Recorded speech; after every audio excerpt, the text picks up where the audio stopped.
Okay. Hi, welcome to our emergency department. How can I help you? Patients will notice some changes to the ER department at Kootenay Lake Hospital. Emergency has undergone complete renovations with the patient's best interests in mind. When we built the department, privacy was a big concern. Security for patients and staff, and also infection controls were the highlight for when we did develop this new emerge. The one other nice thing as well too is we actually now have a fast track area.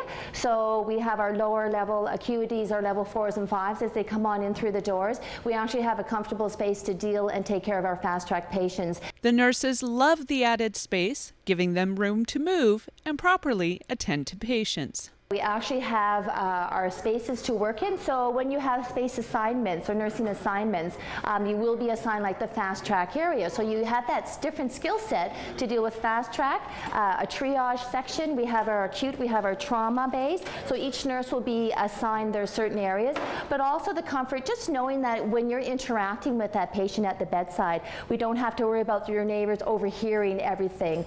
The Kootenay Lake Hospital Foundation was in charge of fundraising for the new department and CT scanner.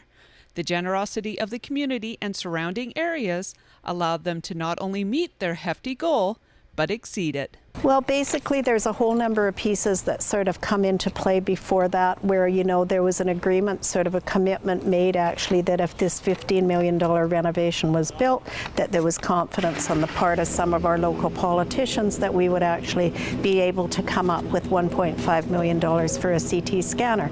For the chair of the foundation, this new ER was a personal goal for her. Dooley was a patient in the old ER and felt the need for privacy firsthand. 2 years ago I was diagnosed with cancer, and I did spend an afternoon in the ER, and it was a very, very trying time for our family, because we literally didn't know what was wrong, but we knew something serious was wrong. There's no privacy.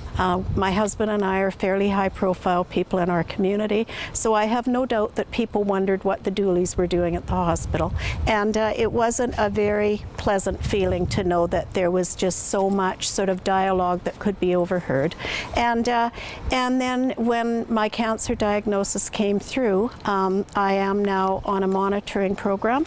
I need to be monitored every 6 months, and I am able to have CTs in our own hospital.